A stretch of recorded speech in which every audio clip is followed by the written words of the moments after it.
Salam pemirsa yang kami kasihi, sahabat yang dikasihi oleh Tuhan.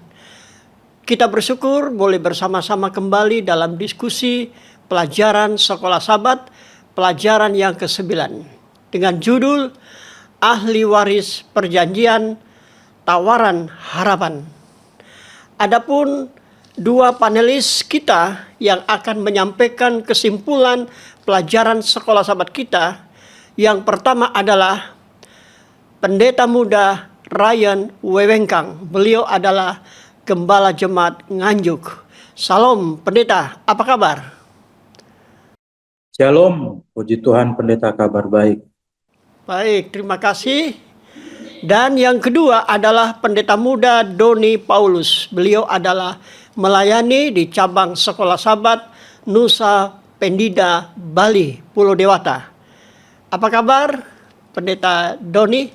Shalom. Shalom, puji Tuhan Pak Pendeta, kabar baik.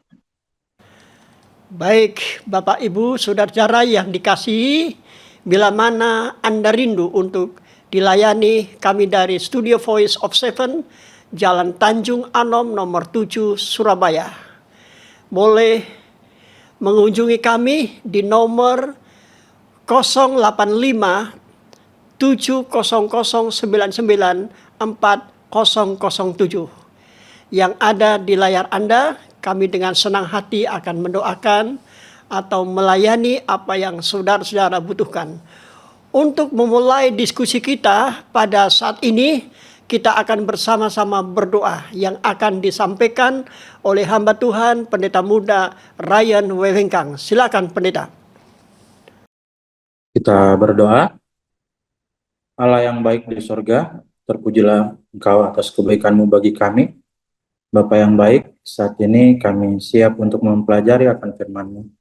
Biarlah Engkau dapat mengirimkan Roh Kudus-Mu bagi kami, Roh Kudus yang akan membantu kami mengerti, Roh Kudus yang akan membantu kami memahami, mengingat, bahkan Roh Kudus yang sama akan membantu kami menjadi pelaku-pelaku firman. Kami dapat praktekkan segala firman Tuhan yang kami dapat melalui pelajaran Sekolah Sabat ini. Dan memberkati kami yang akan menyampaikan, biarlah hikmat kuasa Roh Kudus dapat menjadi bagian kami semua. Di dalam nama Yesus, amin. Amin. Sekali lagi dari Studio Voice of Seven, Jalan Tanjung Anom, nomor 7 Surabaya, saya Pendeta Priharyanto Budraharjo akan mengawali terlebih dahulu sebagai moderator dalam pembukaan pelajaran diskusi Sekolah Sabat kita dengan judul Ahli Waris Perjanjian, Tawaran Harapan. Ayat inti kita atau ayat hafalan firman Tuhan kita terdapat dalam Sakaria pasal 9 ayat yang ke-12, berkata demikian. Kembalilah ke kota bentengmu, hai orang tahanan yang penuh harapan. Pada hari ini juga aku memberitahukan, aku akan memberi ganti kepadamu 2 kali lipat. Saudaraku yang diberkati oleh Tuhan, terlebih dahulu saya akan memulai dengan latar belakang pelajaran ini.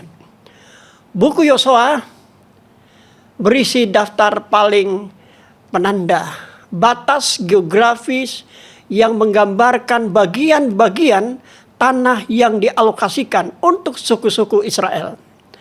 Namun mereka harus membuat janji.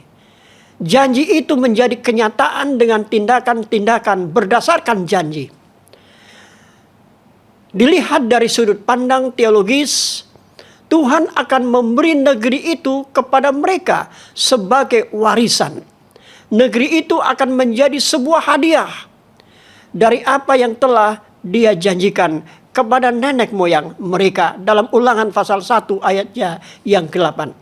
Nah, pekan ini kita akan melihat beberapa konsep teologis yang berhubungan dengan tanah perjanjian. Apa yang menjadi makna rohani bagi mereka yang mengklaim semua janji yang ada hanya ada di dalam Yesus. Nah, apa maknanya pelajaran ini? Dari peran tokoh-tokoh penting yang kita pelajari dari buku Yosua. Itulah yang akan kita diskusikan sepanjang pelajaran ini. Saudara-saudaraku, bagian pertama yang akan memberikan kesimpulan. Yang pertama adalah hamba Tuhan Pendeta Muda Ryan Wewengkang di hari Minggu sampai Selasa. Dengan demikian silakan Pendeta Ryan untuk menjabarkan pelajaran ini. Baik, terima kasih Pendeta. Terima kasih Pendeta sudah menjabarkan dan juga sudah mengawali dan memberikan gambaran garis besar apa yang akan kita pelajari di dalam pelajaran Sekolah Sahabat kita yang ke-9 dengan judul Ahli Waris Perjanjian Tawanan Harapan. Dan sebelum kita jauh lebih lanjut, mari kita kembali ke dalam awal mula kehidupan ini terjadi di kisah penciptaan. Pada saat penciptaan dunia ini, Tuhan menempatkan atau menciptakan Adam dan Hawa di satu tempat dan satu lingkungan yang begitu luar biasa, begitu sempurna, di mana tempat itu bisa memperlihatkan kepada mereka dan kepada kita juga yang telah membaca bagaimana tempat itu begitu indah dan begitu penuh dengan kelimpahan. Bahkan di tempat itu mereka bisa memenuhi kebutuhan hidup mereka, kebutuhan fisik mereka. Dan di tempat yang kita kenal sebagai Taman Eden ini, juga mereka bisa belajar untuk hidup, belajar untuk melihat karakter Tuhan. Tempat yang begitu luar biasa sempurna Tuhan berikan bagi Adam dan Hawa. Namun sayangnya saudara-saudara, kita tahu bersama, oleh karena dosa, oleh karena hal yang mereka lakukan yang tidak berkenan di hadapan Tuhan, mereka harus menerima konsekuensinya. Mereka harus kehilangan tanah, mereka harus kehilangan wilayah, mereka harus kehilangan tempat yang begitu sempurna yang sudah Tuhan berikan bagi mereka. Dan tanah itu menjadi tanah yang tidak lagi bisa mereka tinggali. Dan berbicara mengenai tanah, hal yang sama juga terjadi dalam kehidupan Abraham, di mana Abraham kita tahu bersama memasuki tanah perjanjian. Kita tahu oleh karena imannya yang begitu luar biasa. Ketika Tuhan menyuruh dia untuk pergi ke tanah perjanjian, tanpa bantahan, tanpa melakukan apapun, dia langsung menuruti segala perintah Tuhan, dan akhirnya dia dengan imannya datang ke tanah perjanjian, tanah yang menjadi tanah perjanjian antara Abraham dan juga Allah, dan juga keturunan Abraham. Namun yang harus kita ingat di sini, bahwa tanah itu bukanlah milik mereka. Baik itu Taman Eden, baik itu tanah perjanjian Abraham, tanah itu bukan milik mereka. Melainkan tanah itu adalah milik Allah. Allah yang berinisiatif, Allah yang dengan kasih karunia-Nya mencurahkan tanah itu bagi Abraham dan juga bagi Adam dan Hawa pada saat itu. Dan berbicara mengenai tanah, saudara-saudara, kita akan lihat bahwa di dalam kehidupan kita saat ini, tanah merupakan satu identitas fisik dari suatu bangsa. Memiliki tanah berarti bangsa itu memiliki kebebasan. Bangsa sangat terkait dengan tempat tinggal mereka dan wilayah mereka. Oleh sebab itu kita bisa lihat pada zaman ini banyak peperangan terjadi hanya untuk memperebutkan wilayah, hanya untuk memperebutkan satu tempat yang menjadi identitas mereka. Dan oleh karena kasih karunia Allah, bangsa Israel, Tuhan izinkan untuk mendapatkan tanah itu, tanah perjanjian, tanah yang oleh karena kasih karunia Allah ini, Dia izinkan diberikan sebagai hadiah. Namun bukan berarti hal itu tidak dapat dicabut. Tanah itu bisa saja diambil, tanah itu bisa saja dicabut oleh karena ketidaktaatan dari umat-umat manusia. Dan hal itu sudah kita lihat di awal pembahasan saya yang saya sampaikan, berbicara mengenai Taman Eden. konsekuensi yang mereka terima, mereka kehilangan wilayah. Dan bangsa Israel juga akan tetap memiliki hak waris mereka ketika mereka tetap menurut dan setia kepada Tuhan. Israel menerima tanah itu sebagai satu imbalan oleh karena kasih karunia Allah bagi mereka.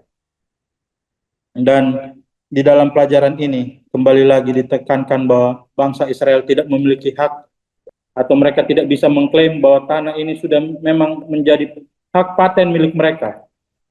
Melainkan tanah itu hanya diizinkan Tuhan untuk mereka tinggal dalam waktu yang panjang. Mereka bisa dikatakan kalau dalam bahasa modernnya, kita adalah penyewa. Kita adalah orang-orang yang bisa dikatakan tamu yang diizinkan Tuhan, atau bangsa Israel diizinkan Tuhan menjadi tamu untuk tinggal di tanah perjanjian sampai waktu yang telah ditentukan. Dan berbicara mengenai hal itu, ketika mereka diberikan tanah perjanjian, mereka juga harus menghadapi tantangan-rintangan. Ternyata untuk menghadapi atau mengambil alih tanah itu, mereka juga harus melewati tantangan-rintangan, di mana mereka harus menghadapi bangsa Kanaan. Di mana pada saat itu, kalau kita pelajari, bahwa kita akan melihat bahwa bangsa itu juga adalah bangsa yang luar biasa, terkenal dengan tembok-tembok yang tinggi. Bahkan kalau kita lihat bahwa bahkan bangsa Mesir tidak mampu untuk menaklukkan Kanaan. Mari kita berpikir secara logika, bagaimana dengan bangsa Israel ini bisa mendapatkan tanah ini? Sedangkan notabene, kalau kita lihat bahwa seluruh atau bisa dikatakan kebanyakan orang-orang yang ada di bangsa Israel, latar belakang mereka hanyalah mantan budak. Hanya mantan budak. Bagaimana bisa mantan budak menang dari orang-orang yang tidak bisa dikalahkan oleh tuan-tuan atau oleh bos-bos mereka? Secara logika kita tidak bisa melihat atau tidak bisa memikirkan bagaimana mereka bisa mendapatkan tanah perjanjian ini. Tapi kembali lagi, itulah kasih karunia Tuhan yang tidak bisa kita cerna secara manusia. Kita akan melihat bahwa oleh karena kasih karunia Tuhan, Tuhan izinkan tanah perjanjian ini menjadi milik Israel. Mereka akhirnya bisa menduduki tanah Kanaan ini menjadi tanah perjanjian yang akhirnya menjadi wilayah bagi mereka untuk tinggal dan belajar dan untuk hidup. Dan berbicara mengenai hal itu juga, kita di dalam pelajaran sekolah sahabat mengatakan bahwa kompleksitas penaklukan menggambarkan dinamika keselamatan kita sama seperti orang Israel. Bahwa dalam tantangan yang dihadapi bangsa Israel untuk mendapatkan tanah itu sama halnya dikatakan sama seperti keselamatan yang diraih oleh umat manusia. Bahwa semuanya itu tidak akan menjadi bagian kita atau tidak akan menjadi bagian bangsa Israel kalau bukan oleh karena kasih karunia Kristus. Oleh karena kasih karunia Kristus, maka bangsa Israel bisa mendapatkan tanah itu. Dan oleh karena kasih karunia Kristus juga, akhirnya kita, umat manusia yang berdosa, yang seharusnya mendapatkan upah kematian, akhirnya juga mendapatkan jaminan keselamatan. Kita bisa buka ayat di dalam Efesus 2, ayat 8 dan 9. Sebab karena kasih karunia kamu diselamatkan oleh iman, itu bukan hasil usahamu, tetapi pemberian Allah. Itu bukan hasil pekerjaanmu, jangan ada orang yang memegahkan diri. Firman Tuhan jelas mengatakan bahwa semua yang terjadi saat ini, bahkan keselamatan yang menjadi bagian kita, itu semua oleh karena kasih karunia Allah. Bahkan tanah yang menjadi pelajaran kita hari ini, tanah perjanjian, itu diberikan kepada Adam dan Hawa, diberikan kepada Abraham, diberikan kepada bangsa Israel. Itu semua oleh karena kasih karunia Tuhan. Jadi biarlah kita dalam pelajaran hari ini, melihat bahwa bagaimana baiknya Tuhan dalam kehidupan kita, mengizinkan kita untuk mendapatkan keselamatan, mengizinkan kita melihat semua yang terjadi itu oleh karena campur tangan Tuhan. Dan itu semua akan kita terus dapati kalau kita tetap setia dan menurut perintah Tuhan. Demikian pelajaran dari saya. Baik, terima kasih Pendeta Ryan yang sudah memberikan gambaran ya, dan juga memberikan keterangan yang begitu jelas ya. Ketika kita melihat dunia dalam keadaan yang tidak baik-baik saja, tetapi Allah memberikan janji yang pasti ya. Saya ingin kembali kalau kita membaca tadi di dalam 2 Sakaria ya, Sakaria 9 ya ayat 19. Kembalilah ke tempat pengungsian, hai tawanan yang penuh harapan. Pada hari ini juga aku memberitahukan, aku akan mengembalikan ganda kepada kamu. Ya, nampaknya ini juga menjadi pengalaman bangsa Israel, juga menjadi pengalaman yang berharga bagi bangsa Israel rohani sekarang ini. Ya, tentu ayat ini juga berbicara tentang tawanan yang penuh harapan, yaitu bangsa Israel yang diasingkan, ya, yang dipenjara. Tuhan berjanji untuk mengembalikan mereka ke tanah air mereka dan memberikan ganda kepada mereka. Tentu janji ini juga diberikan kepada saudara dan saya, bahwa Allah ingin mengembalikan, Allah ingin menyediakan, yaitu tanah yang luar biasa, tanah yang menjadi harapan bagi orang yang percaya, bila mana kita beriman dan berharap kepada Tuhan saja. Terima kasih Pendeta Ryan, kiranya pelajaran ini memberikan kekuatan iman kita selangkah lebih dekat kepada Tuhan. Dan tentunya pelajaran yang lebih lanjut kita juga akan mendengarkan ulasan dan kesimpulan dari pendeta muda bagian yang kedua, Pendeta muda Doni Paulus, di hari Rabu sampai Jumat ya. Kami persilakan Pendeta Doni ya. Shalom, terima kasih Pendeta sudah memberikan kesempatan untuk kita mempelajari pelajaran Skobat seri pelajaran yang ke-9 dan melanjutkan firman Tuhan melalui hamba Tuhan Pendeta muda Ren Wewengkang tentang dengan judul besar adalah ahli waris perjanjian tawanan harapan. Ketika kita berbicara tentang ahli waris, berarti ada sesuatu yang diberikan daripada leluhur kita untuk kita simpan itu sebagai tanda kenangan, tanda jasa yang beliau telah berikan selama hidupnya.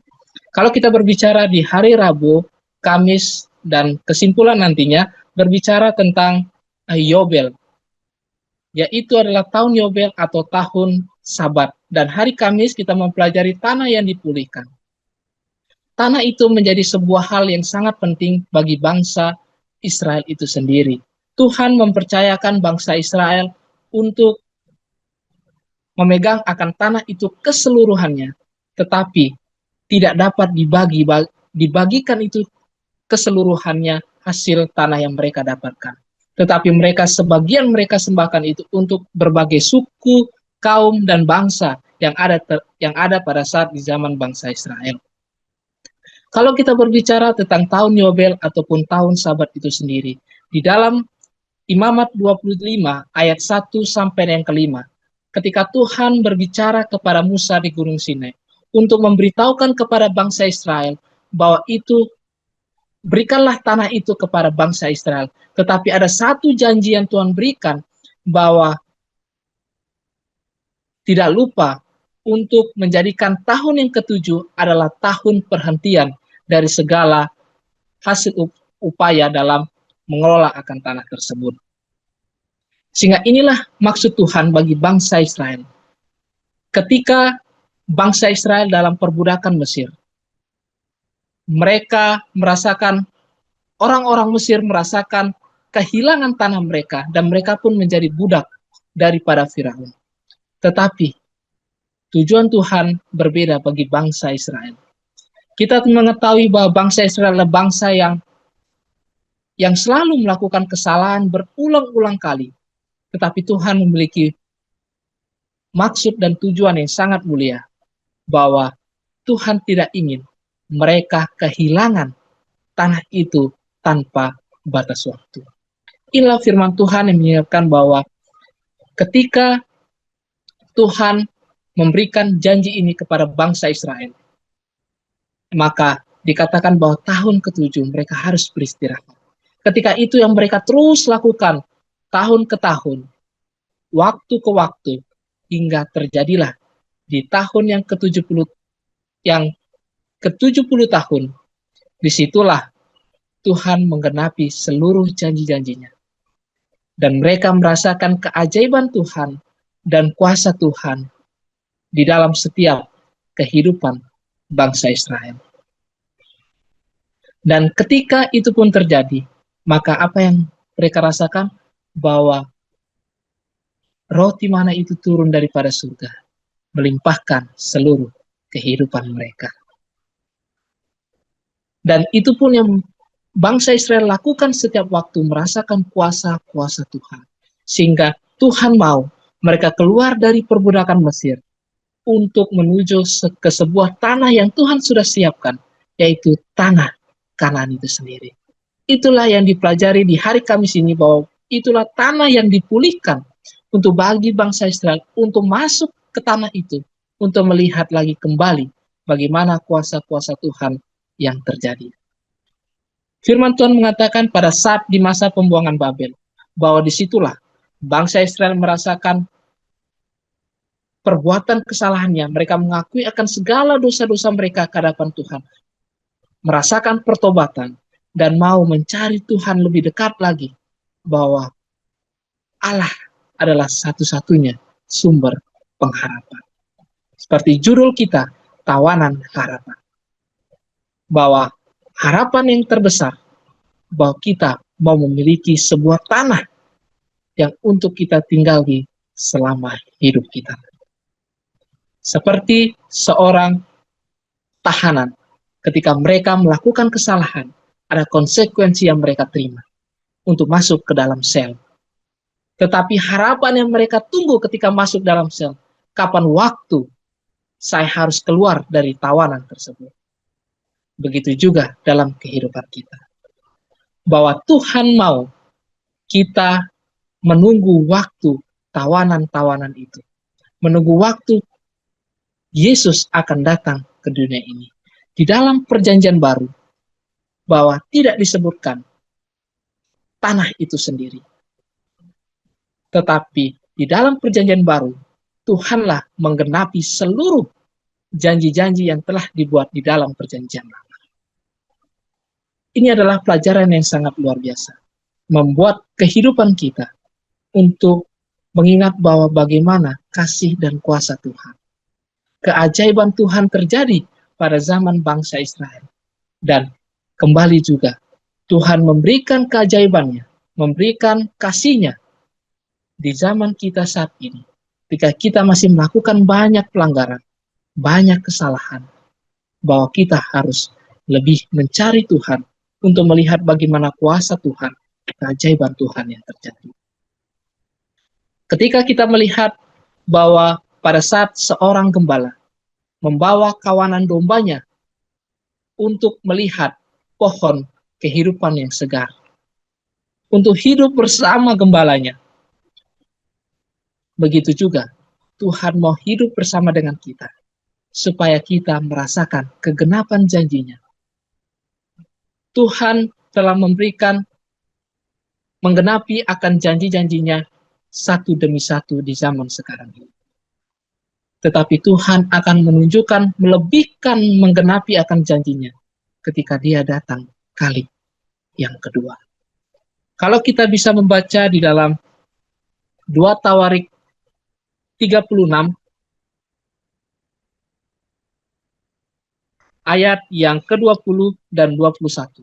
Firman Tuhan berkata, mereka yang masih tinggal dan yang luput dari pedang diangkutnya ke Babel, dan mereka menjadi budaknya dan budak anak-anaknya sampai kerajaan Persia berkuasa. Dengan demikian, genaplah firman Tuhan yang diucapkan Yeremia, sampai tanah itu pulih dari akibat dilalaikannya tahun-tahun sabatnya, karena tanah itu tandus selama menjalani sabat hingga genaplah 70 tahun. Ini firman Tuhan yang sangat luar biasa. Ketika bangsa Israel mengikuti apa daripada perintah Tuhan, selama di tahun yang ke-7, mereka harus beristirahat untuk menjadikan suatu sabat perhentian bagi mereka. Tuhan meminta kita untuk menguduskan akan satu hari untuk kita datang menyembah Tuhan, mengingat keajaiban, kegenapan janji-janji Tuhan untuk dirasakan dalam kehidupan kita. Sehingga firman Tuhan berkata bahwa genaplah 70 tahun dan tanduslah tanah itu.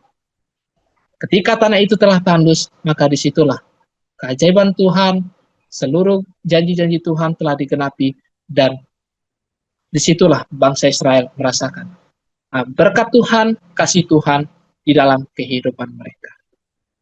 Dan kutipan terakhir pelajaran kita pada hari ini, yaitu saya ambil dari kutipan Ellen G. White, Kemenangan Akhir, halaman 75, ada di sekolah sahabat kita. Firman Tuhan berbunyi, di sana dataran yang terbentang luas, menaik menjadi bukit-bukit yang indah, dan gunung-gunung Tuhan menjulang tinggi. Di dataran yang damai itu, di samping sungai-sungai yang mengalir itu, umat Allah, para peziarah, dan pengembara yang telah lama mengembara akan menemukan rumah. Firman Tuhan sangat luar biasa mengingatkan kita kembali bahwa Tuhan memiliki warisan yang Dia titipkan untuk kita semua, untuk melihat akan kegenapan seluruh janji-janjinya, dan disitulah Tuhan akan berkarya, dan Tuhan memberikan kedamaian. Dikatakan tanah yang begitu dengan kedamaian, begitu juga hati kita, Dialah menjadikan kedamaian itu sendiri seperti tanah yang Tuhan telah janjikan, dan itu menjadi milik kita untuk menunggu akan kedatangannya yang kedua kali. Terima kasih dan Tuhan memberkati. Amin. Terima kasih Pendeta Muda Doni yang sudah memberikan keterangannya ya, sekaligus melengkapi pelajaran ini. Jadi tentu pelajaran ini sangat luar biasa. Tadi dikatakan dalam pelajaran ini bahwa penggenapan akhir dari janji ilahi tidak lain adalah tentang peristirahatan, kelimpahan dan kesejahteraan di negeri yang akan terjadi di bumi ini, yaitu tentu dunia yang baru. Tentu masing-masing kita juga rindu bukan ke tanah yang Tuhan janjikan. Namun ada syaratnya, saudara, tentu adalah kita memiliki pengharapan dan kita memiliki iman yang teguh kepada Yesus, dan kita mempercayai benar-benar bahwa Dia akan mengembalikan kita ke tempat yang lebih baik, yang memberikan kepada kita kenyamanan dan kedamaian. Kiranya pelajaran ini yang sudah dikupas oleh teman-teman kita pendeta-pendeta muda dapat memberikan kekuatan dan pengharapan yang sesungguhnya bahwa kita akan kembali ke rumah yang baru yang Tuhan telah janjikan.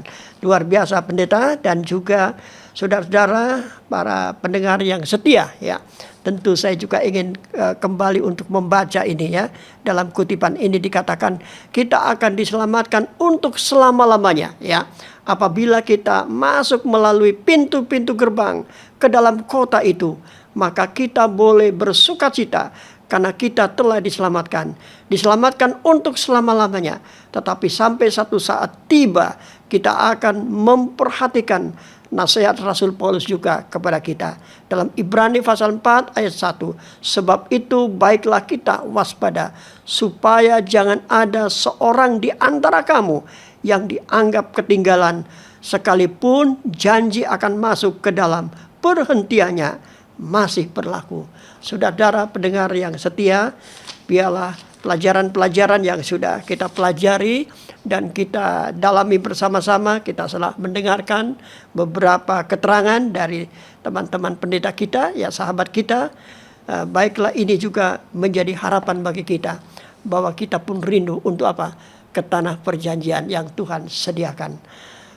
Nah, dengan demikian saudara, tentu kita sudah mendengarkan ulasan pelajaran ini, dan dengan demikian maka pelajaran atau pembahasan sekolah sahabat ini pada hari ini tentunya kami sangat mengucapkan banyak terima kasih ya kepada dua narasumber kita pada saat ini, yaitu hamba Tuhan Pendeta Rian Wewengkang ya, dan Pendeta Doni Paulus yang telah melayani kita pada hari ini. Terima kasih pendeta sudah mengambil bagian pada hari ini. Tentunya Pemirsa Voice of Seven, dimanapun Anda berada, kita telah dikuatkan dan kita telah diberkati melalui nasihat-nasihat firman Tuhan, pelajaran sekolah sahabat yang begitu indah dan menarik pembahasan ini. Dengan demikian kita akan tutup diskusi kita dan kita akan doa penutup yang akan dilayangkan oleh Pendeta Muda Doni Paulus untuk melayangkan doa kita. Boleh Pendeta Doni, silakan untuk melayangkan doa penutup. Tunduk kepala dan kita berdoa. Allah, Bapa kami yang bertata dan bersemayam di dalam kerajaan surga, pada kesempatan yang indah ini, kami telah mempelajari pelajaran sekolah sahabat yang ke-9 dengan judul Ahli Waris Perjanjian Tawanan Harapan. Kami rindu memiliki harapan yang sepenuhnya untuk bergantung kehidupan kami kepada Tuhan, dan kami menerima janji-janji Tuhan yang selalu nyata dalam setiap kehidupan kami, dan kami merasakan kasih Tuhan bagaimana kami selalu hidup di dunia ini dengan pertolongan Tuhan. Bapa, biarlah firman ini dapat menguatkan iman kami, jiwa kami, untuk semakin dekat kepada Tuhan, melihat akan kasih Tuhan. Kami serahkan seluruh doa kami ke dalam tangan Tuhan. Di dalam nama Yesus Kristus, kami telah berdoa dan mengucap syukur. Amin. Baik pemirsa yang kami kasihi dimanapun Anda berada, sampai bertemu kembali dalam pelajaran diskusi sekolah sahabat minggu yang akan datang dengan judul-judul tentu yang lebih menarik ya. Kami dari Studio Voice of Seven Surabaya mengucapkan banyak terima kasih untuk kita semua. Sampai jumpa kembali dan Tuhan memberkati kita. Amin.